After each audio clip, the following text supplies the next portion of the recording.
Welcome back, everybody. You are watching the Vintage Sewing Machine Garage YouTube channel, and I wanted to share with you something I rescued today. It was given up for free, and someone said, come and get it because we don't want it. And when that happens, I always am worried that someone's going to put it in the recycling.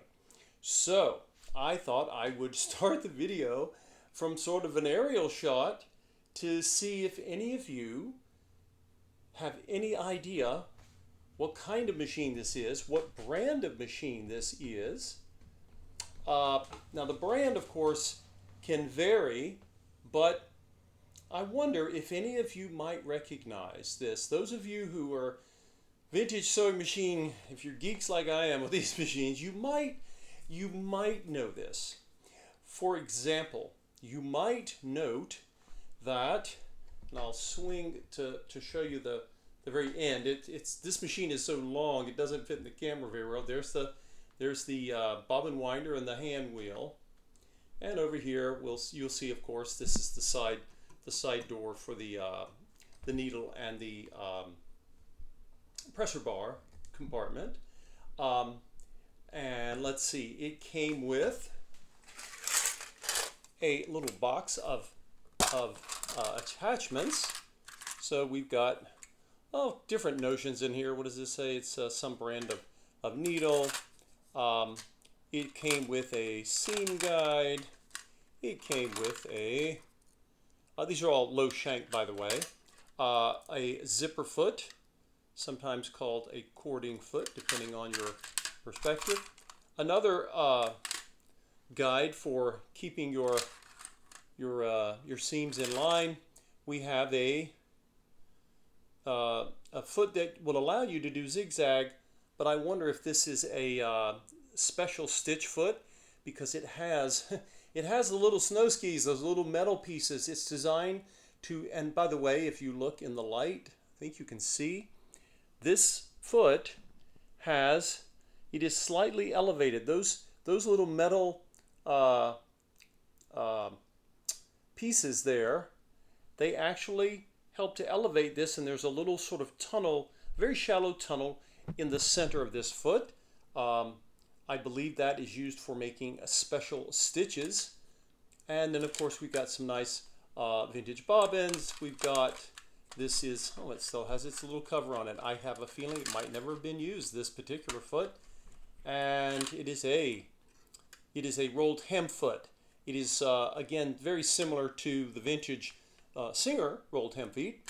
My hands are too big to use those, and I don't really have the technique down. Anyway, and look at there, look at that. We have a button foot. This is for sewing on buttons, and this one even has a plastic bottom, and you can see the way it was mounted into this piece. I suppose that's to keep the button from flying around. And again, if you want to sew silk or very delicate fabrics, we have a straight stitch foot.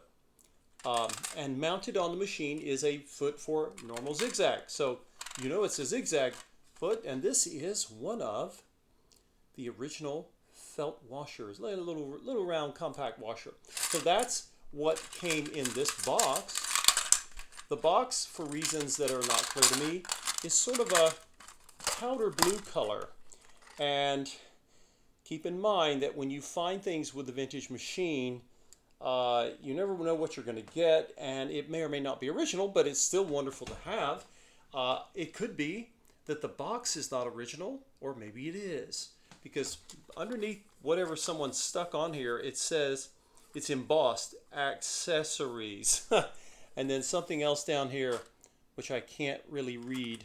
Accessory sewing something. I may have to take this fabric off or figure out how to read that.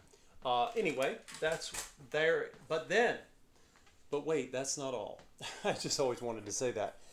This machine came with, I kid you not, a full set of decorative stitch cams. Now it says zigzag, but these are, again, they may have been called design cams, or they had different names for them. But look, it almost looks like a box of candy. I was looking for something neat here. I take off the little cardboard pad, and look at that, right? I've got 6 rows across 4 rows high, I have got 24 decorative stitch cams, and I have no idea if any of them were ever used, but there they are, and I look forward to experimenting with those. But you have to crawl before you walk, and walk before you run. So, one more clue here, everyone. You may or may not have ever seen a machine that looks like this, and I have seen them. I have never worked on one. I don't think. You all go back in my videos and tell me if I have. I'm sorry. Somewhere around 500 videos, so I apologize if I don't remember my own library all the time. But here is an opening. Okay. Now, this portion of the machine opens, and then there's a little door in the front, and it's if you have this, be very careful. And I'm gonna we'll add a little light here so you can see it. There are you can see these little, you see the little springs here, little tension springs on each side.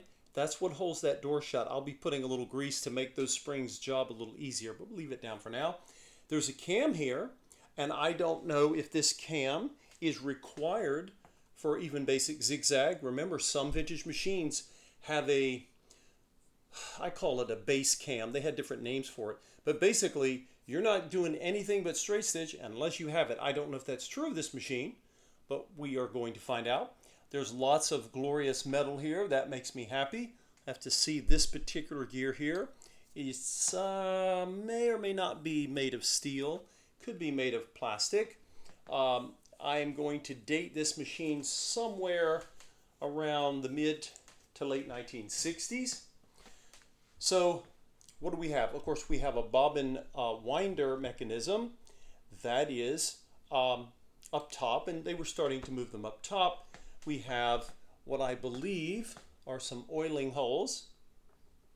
There's one there, and then there's one here, and another one here, I believe. So some of this stuff will look familiar to you. And then on the very back is where we have our spool pin for our threads. And then, of course, we'll have thread guides on the machine. So what else to tell you about this machine? It has lots of knobs on the front. This will tell you that it had a number of features that were available. And when I first saw this machine, I thought, oh, well, I'm starting to look for the screws where I can take the lid off.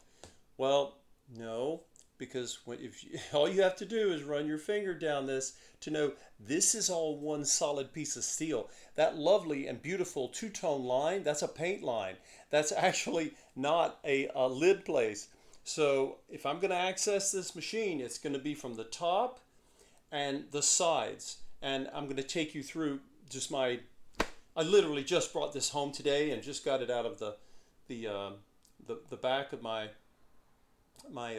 car, and I just wanted to share it with you because it is the first time I would have ever worked on one of these, and kind of excited about it. I want to see.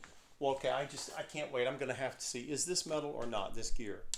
It is. Oh, wow, that's fantastic. This is my little magnet, guys.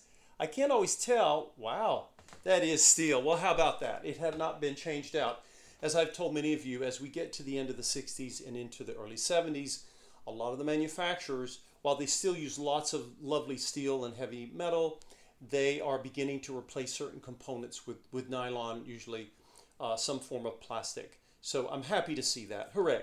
All right, what else can I share with you before I actually show you the name on the machine? It was made in Japan, but then a lot of machines from this time period in the mid-late 60s were made there.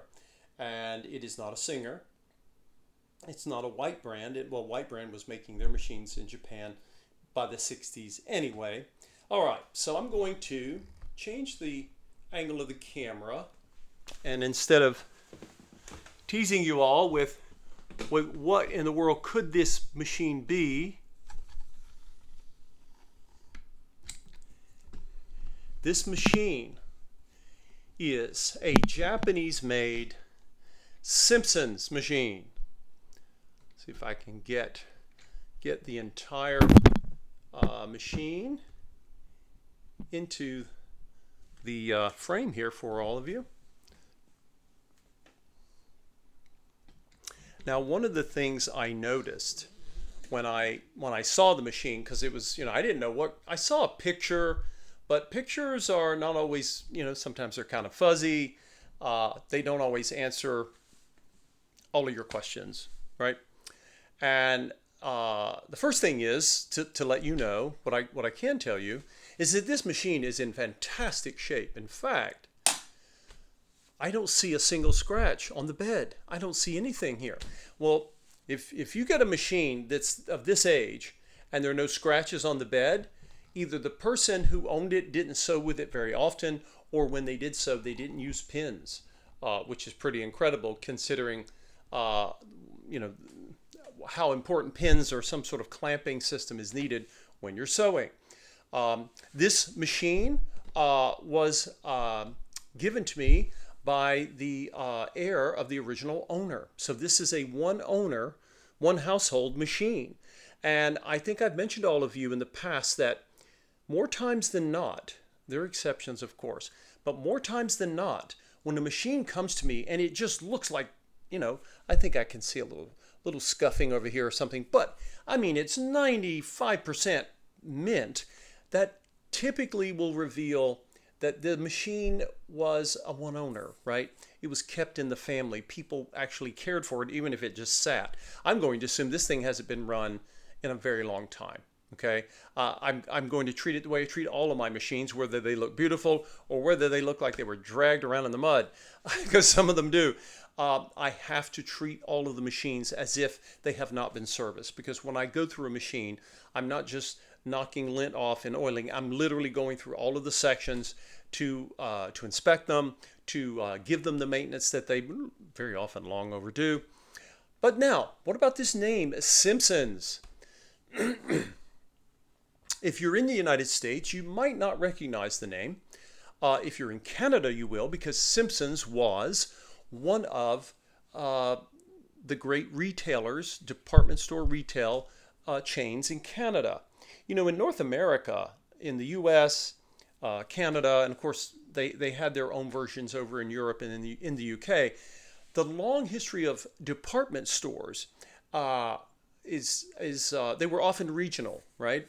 So you in the US, there are Macy's, and they used to compete with a store called Gimbel's in New York, and then you had Wanamaker's in Philadelphia, and you have the Dayton franchise of department stores, the Hudson line. I mean, all of these names that some of you may recall, and if you've never heard of those brands, Abraham and Straus, I'm just literally just sort of, I think the forerunner of the Target chain of stores was Dayton Hudson, and they were a department store chain for a very long time. Marshall Field's in Chicago is another.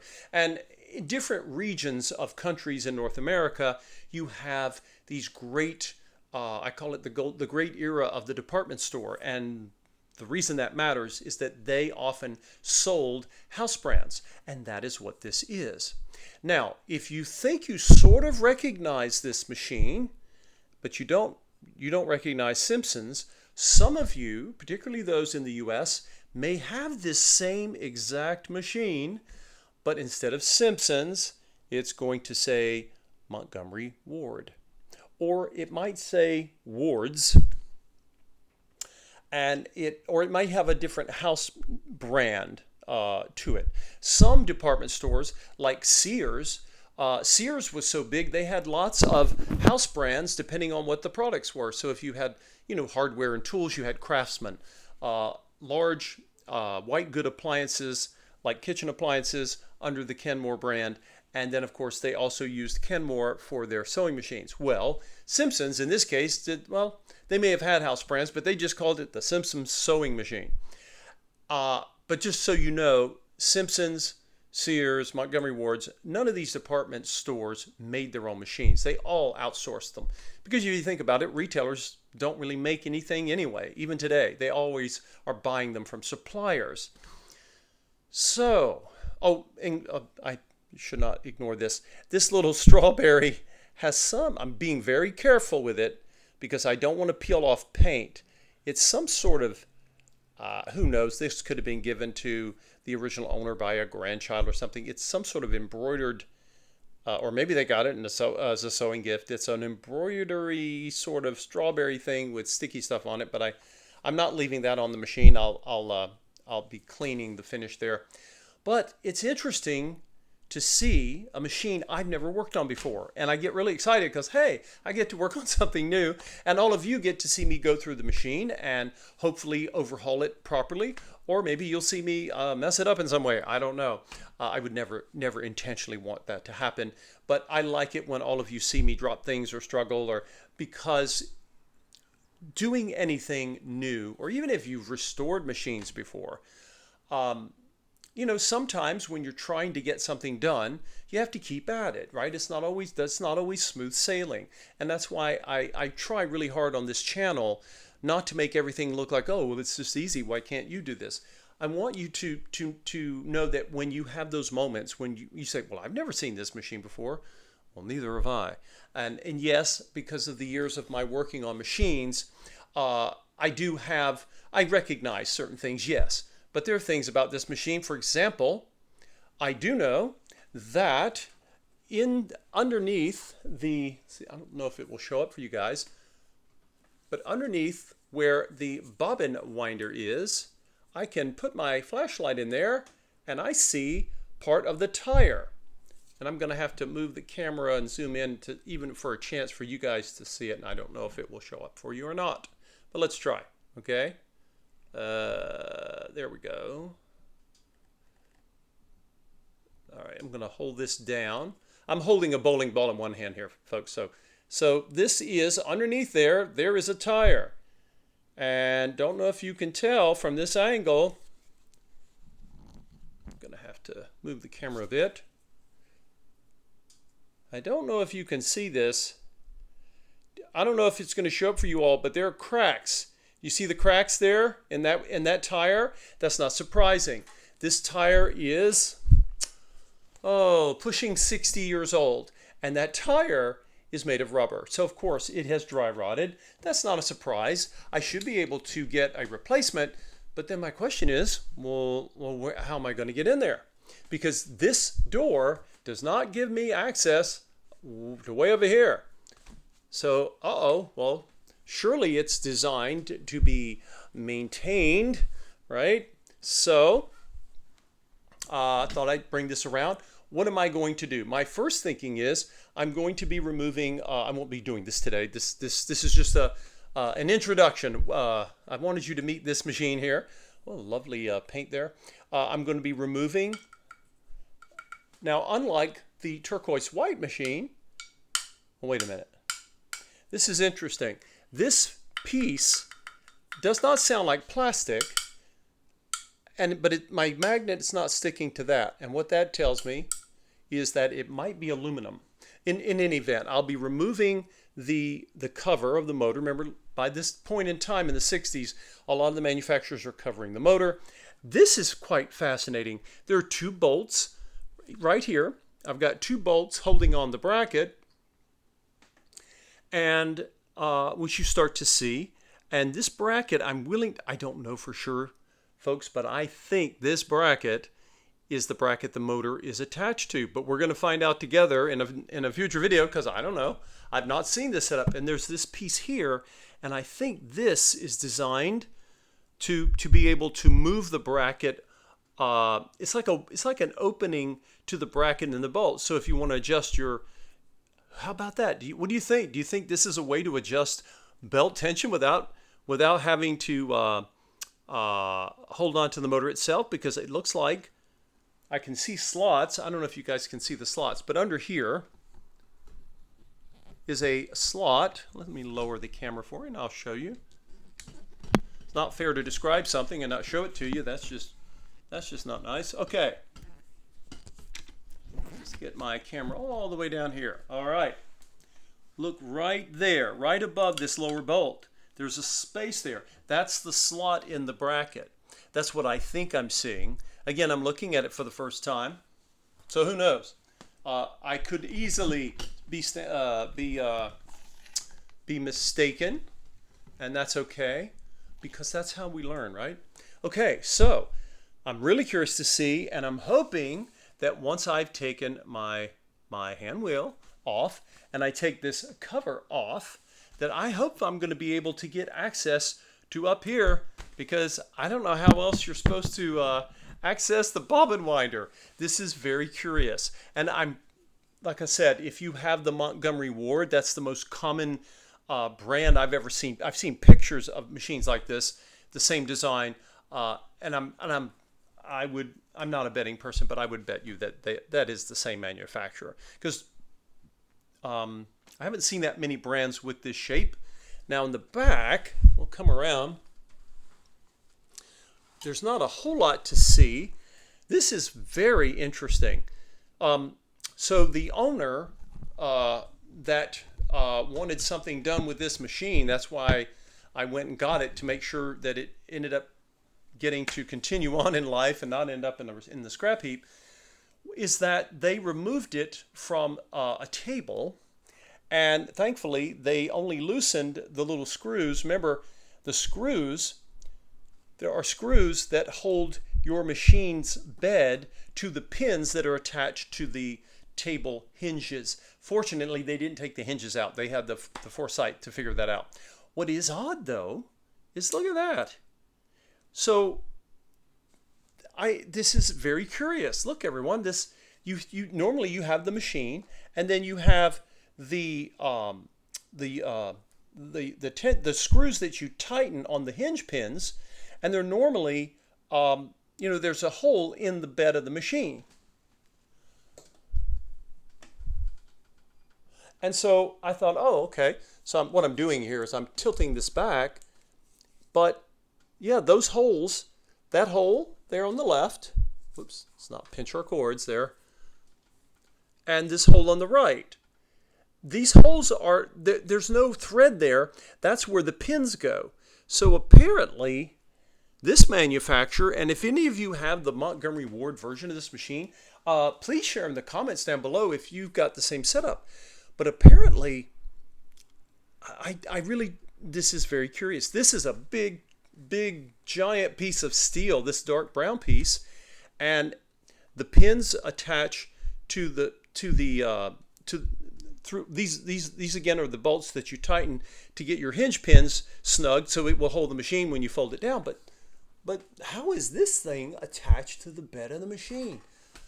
I'll have to go underneath, everyone. We're going to have to figure this out, because I don't want to, I'm being very careful here, because I just saw that hatch. Be very careful with your machine. Never let it slam on its side, because that little hatch is not very robust, and it's like dropping a bowling ball. Let's not do that. But wow, I'm going to have to, we'll take a look. All right, let's put that little hatch back. That's just that thing. That's just bothering me. All right. I'm getting this tilted over as far as I can, everyone, without. Okay, let's lower the cam again, and I'll see if I can. Oh, that is the lowest I've got here. Okay. Well, I tell you what, I've got to figure out, and I'll get us in a better position, because I want us to know. First of all, look at this thing. Second of all, this was installed in a table. And I think the next question I've got is, whoa, will it still install in a case? Because I know it fits the Singer dimensions for the bed, right? Virtually all the Japanese machines did this, which is a great thing, except, like I say, there are Kenmores that fit the old white footprint that was larger. But then if you want to put it back in a table, maybe this will work, because the hinge pins will be in the right position. I'm not worried about the spacing there, but, oh, okay. Well, that's going to be an adventure, everyone, because if I don't put it in a table, my first thinking is I want to put it in a case. But we're going to find out. We'll find out together. So there you go. And we've got, of course, around the back here, you'll see this This is kind of an interesting setup for a thread guide. I don't think I've ever seen this many bolts to hold the thread guide on. That thing's, it's there. Now, what have we got here? We got a few cracks. And no, I assure you, I was very gentle with this machine, and I kept it in surrounded by cushions as it came. It was not tossed around. But I wonder if this is plastic. This is steel, right? And here's our lovely little light. Nice heavy duty clicking there. But this looks like it doesn't feel all that cracked on the outside. I can feel a little bit of texture, but I have a feeling that this ended up getting cracked, perhaps from heat, because of course the light bulb, yeah, look at that. This is the place where the light bulb goes. It's behind this little metal housing. Oh, well, that was nice. It flips up to give good access. There you go. That is an incandescent bulb, and you can imagine someone sewing maybe for hours at a time. They get really hot and warm, and when that happens, you know, the plastic is, you know, it's a bit of a blessing and a curse, right? You all know I'm not a fan of it, especially on sewing machines, but in any case, the entire bottom radiates light because this plastic down here is, you know, it's sort of a translucent milk tinted plastic. So, wow. So there you go, everyone. This is, you don't see this every day on this channel, the first time that I have ever worked on a Simpsons. And it's the first time that I have ever worked on this Japanese design, which by any other name you might call Ward's or Montgomery Ward. And maybe there are other brands out there that had this same setup, this same overall design that I've never seen, because there are so many out there. I'm really excited to learn more about this machine, and I'll share this with you as I go through it, because you may have been looking for videos online. It's like, gosh, will I ever find this thing? By the way, and you all know, you've heard me say this many times, I just in initially trying to test this does not want to move. It is stiff as a board. Don't make it. I'm not even, okay, I say, okay, I agree. The machine tells me, don't turn me, and I'm not going to. I'm listening to the machine because there's metal behind it. It needs to be loosened. Same thing here. Just, you know, the dial's barely wiggling. This one doesn't move at all. This even, you know, again, this machine I know is hibernating. It has been hibernating for a long time, guys. And often you will get machines like that, right? Someone may say to you, well, the last time I used it, it sewed beautifully, but you don't know when that was, and maybe they can't remember. So again, always be gentle when you wake anything mechanical up, and I will certainly do that as I go through this machine. But I'm just so excited to have something new to work on, and I will share that with all of you as I go through that process. So appreciate all of you watching this channel and supporting the channel. You're welcome to subscribe. Please subscribe if you haven't done so. And also there is a link to buy me a coffee. Anything you can do to support the channel would be wonderful. You can make a donation. It's easy. You don't even have to be a member of Buy Me a Coffee, unless many of you are already. But anyway, if you would like to donate and support the channel, please feel free to do that. And stay tuned, because we have more coming from Simpsons Fancy Machine 1968. And wow, this is going to be a new exploration for me, and if it is for you, we will explore it together, everyone. Take care, everyone. I'll see you next time.